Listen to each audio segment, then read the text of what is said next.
যদি না পান তাহলে তিনি এই পদ থেকে সরে যাবেন। আমরা মনে করি এই দায়টা না আমাদের সামগ্রিক।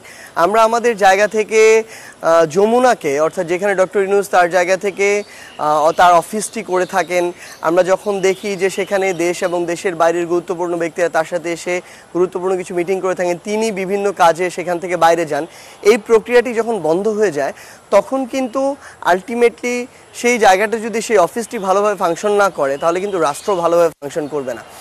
ডক্টর ইউনূস তার জায়গা থেকে স্পষ্ট করে বলেছেন তিনি ডিসেম্বর থেকে জুনের মধ্যে নির্বাচন দিবেন। সেখানে বাংলাদেশের অন্যতম একটি বড় রাজনৈতিক দল বিএনপি বলেছেন ডিসেম্বরের মধ্যেই চান। এখানে কিন্তু পার্থক্য খুব একটা বেশি নেই। আরও বাংলাদেশের গুরুত্বপূর্ণ কিছু রাজনৈতিক দল রয়েছে, তাদের সাথে বিএনপি যদি একসাথে বসে, সেখানে যদি অন্তর্বর্তীকালীন সরকার এটি আহ্বান করে কিংবা অন্তর্বর্তীকালীন সরকারকে একপাশে রেখে রাজনৈতিক দলগুলো মিলে একসাথে যদি একটা সময়সীমা নির্ধারণ করতে পারে যে ডিসেম্বর না জুন নাকি মার্চ, এরকম একটা নির্ধারণ করে যদি অন্তর্বর্তীকালীন সরকারকে এই সময়টা জানায় যে আমরা ঐক্যবদ্ধ হয়েছে এই সময় হলে ভালো হয়, তাহলে বরং তার জন্য চাপটা কমে যায়। এখন একটা মানুষ, আপনি ডিসেম্বরই বলেন আর জুনই বলেন, আপনি নির্বাচন চান, কিন্তু একটা মানুষ তো শুধু নির্বাচন দেওয়ার জন্য বাংলাদেশের মানুষ এত বড় একটা অভ্যুত্থান ঘটিয়ে তাকে সেখানে বসায়নি। তো তার রয়েছে শহীদ পরিবারগুলোর কাছে, আহত যারা রয়েছে যোদ্ধা তাদের কাছে, তাকে তো এই গণহত্যার বিচার করতে হবে, তাকে তো মৌলিক সংস্কার কিছু করে যেতে হবে। নাহলে এই যে এত বড় আস্থার জায়গায় মানুষ রেখে তাকে ওই ক্ষমতার জায়গাটিতে বা দায়িত্বের জায়গাটিতে বসালেন, সেটা কিন্তু আলটিমেটলি তার পালন করা হচ্ছে না। তো তিনি যেহেতু ক্ষমতামুখী মানুষ না, সেই জায়গায় তিনি বলেছেন তিনি তার দায়িত্ব পালন না করতে পারলে তিনি এই পদ থেকে সরে যাবেন। কিন্তু এই মুহূর্তে আমাদের মনে হয় যে জুলাই যেমন আমাদের ঐক্যের একটি জায়গা, ডক্টর ইউনূস আমাদের একটি ঐক্যের জায়গা। তার জায়গায় আমরা আরেকজনকে কিন্তু চিন্তা করতে পারি না, যিনি এই বাংলাদেশের ভিতরের বাইরের বা আন্তর্জাতিকভাবে যারা রয়েছেন বা আমাদের বিভিন্ন রাজনৈতিক দল যারা রয়েছেন তাদের ঐক্যবদ্ধভাবে তাকে যে একটা সাপোর্ট বা তার যে গ্রহণযোগ্যতা অন্য সবার কিন্তু এটি নেই।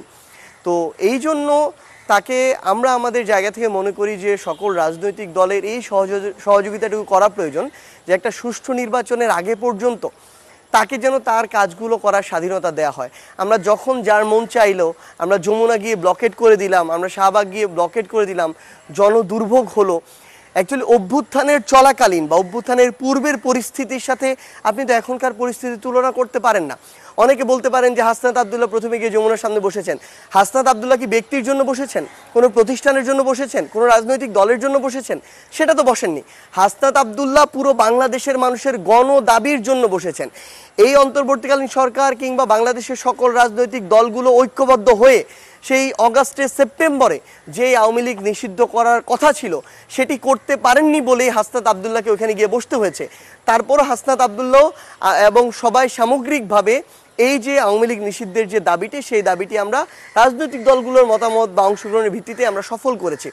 তো আমাদের জায়গা থেকে যে মূল কথাটি সেটি হচ্ছে যে আমরা মনে করি ডক্টর ইউনূসের এই জায়গাটিতে সকল রাজনৈতিক দলে তাকে ফাংশন করতে দেওয়া উচিত, এবং আমাদের যদি কোনো আলোচনা থাকে, কোনো বিষয়ে মত পার্থক্য থাকে, এগুলোর সমাধান ওই রাজপথে নয়, যমুনার আশেপাশে ব্লকেট করে নয়, বরং টেবিল ডিসকাশনের মাধ্যমে হওয়া উচিত। নির্বাচনটাই সবচেয়ে গুরুত্বপূর্ণ বিষয় না, তার চেয়ে গুরুত্বপূর্ণ বিষয় হচ্ছে স্বচ্ছ এবং সুষ্ঠু নির্বাচন হওয়া।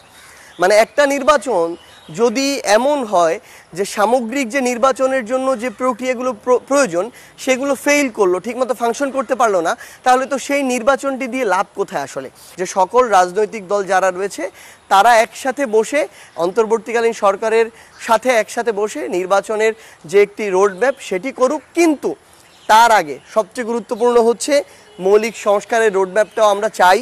আমরা আমাদের জায়গা থেকে এই যে অন্তর্বর্তীকালীন সরকার, সেই সরকারের কাছে এই গণহত্যার বিচারের রোডম্যাপ চাই, এবং মোস্ট ইম্পর্টেন্টলি যার নির্দেশে